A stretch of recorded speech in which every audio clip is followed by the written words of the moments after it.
I think one of the most important things about these past couple months has been challenging ourselves to see the silver linings, to see the good in the adversity, and being able to, really rise to the challenge and be able to share our mission of hope, knowledge, and charity with everybody who needs to hear it. Our team has been amazing in terms of adapting to this and just taking on every responsibility associated with the alternate ride. As soon as we announced, the ride was canceled, people immediately jumped up, offered to help. We started having meetings and formed new committees, and everyone just wants to make sure that this happens in some way or shape or form. We rallied, I think, as a team very well, and we decided that we weren't going to let the pandemic stop our efforts. Oh my gosh, look at that. Since we were still able to stay focused on our mission, and since we were still able to work and do something great with what we had, that's just a testament to resiliency. And I obviously don't think that that's unique to our team. I think any Texas 4000 team being put in our situation would have done no different, because that's the type of people that Texas 4000 brings as an organization. I think the very first day of the virtual ride, we did the 24-hour relay, and just seeing how much support that we got from family and friends and just all of our donors was really meaningful, and I think it really set the tone for the rest of the virtual ride. Each virtual ride day represents 10 days on the ride. So I think the first day, we as Ozarks was representing Temple to, I believe, New Orleans. That was our first 10 days. So then we invite the host for those 10 days that we would have been staying with to this one day. They can come interact with us, they can come listen to our programs that day, they can come ride with us virtually. We were able to move all of our host interactions to the online platform, and while it was disappointing to have to cancel the ride and not get to fulfill some of those plans, we have been surprised with how nice it's been to even if it's over Zoom, to get to talk to those hosts and get to hear from them and see them and have those interactions. One of the biggest things that I was looking forward to was meeting hosts. So getting to do that over Zoom has been really nice. Once you get past the initial awkward, this is a virtual conference part, it's been so fun to hear about hosts' past experiences. What I think is so important is the way that we all pivoted as a team and were able to transition to an online format. And I think this has come with so many silver linings that we're very fortunate to have. For example, on programs, we've been able to upscale our presentations, and we're now able to reach people across the continent and engage communities that we would have otherwise not been able to. I've never met a group of people like Texas 4000 riders. I've been a lot of organizations, a lot of teams, a lot of things in my past, and never ever have I met anything like the people in Texas 4000. And I also thought it was really powerful that within a couple months of knowing each other, all the teammates, they were so vulnerable and open about their stories. So one of the things that you don't really hear about is the support system that you build. And so Texas 4000 gives riders an opportunity where they're open to talk about things that are not easy to talk about. For me, I hadn't talked about my mom having cancer for the past 7 years until I became a member of Texas 4000. Right at the beginning of the pandemic, as we were shifting to the virtual ride, my mom was placed on hospice. She was supposed to be starting a clinical trial at the Mayo Clinic in Minnesota, where I grew up. And the day before she started, it got canceled because of COVID. She was placed on hospice a couple days later, and I got to spend 8 weeks with her before she passed away on June 3rd, 2020.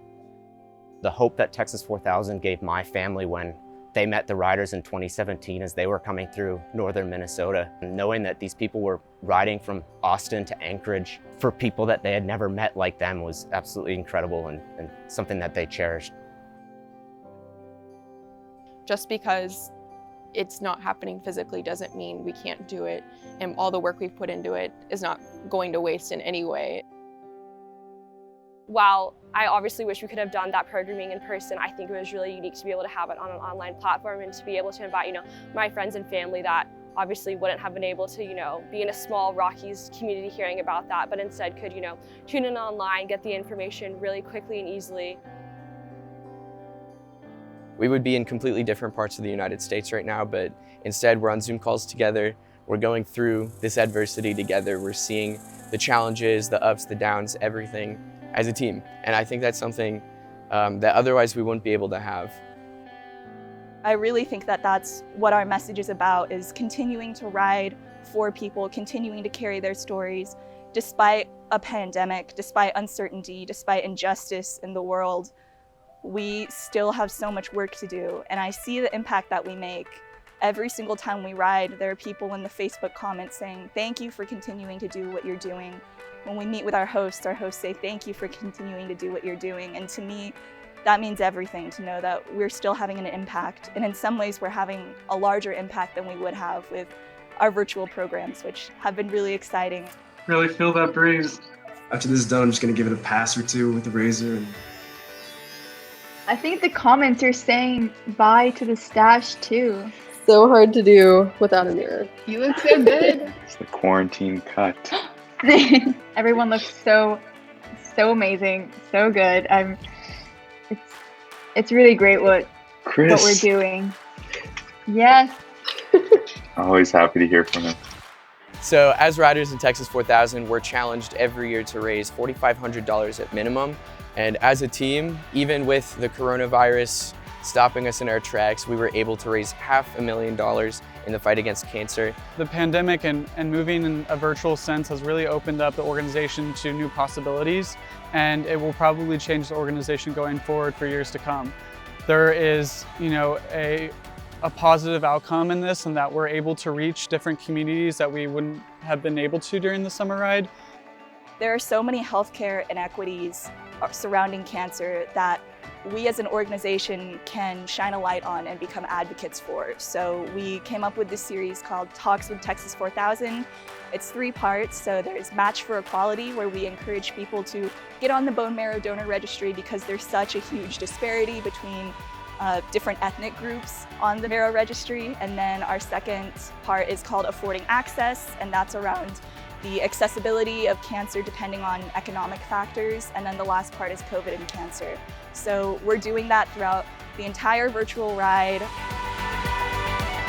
What we discovered was that virtual engagement can prove to be uniquely accessible to a lot of people, more so than it would normally.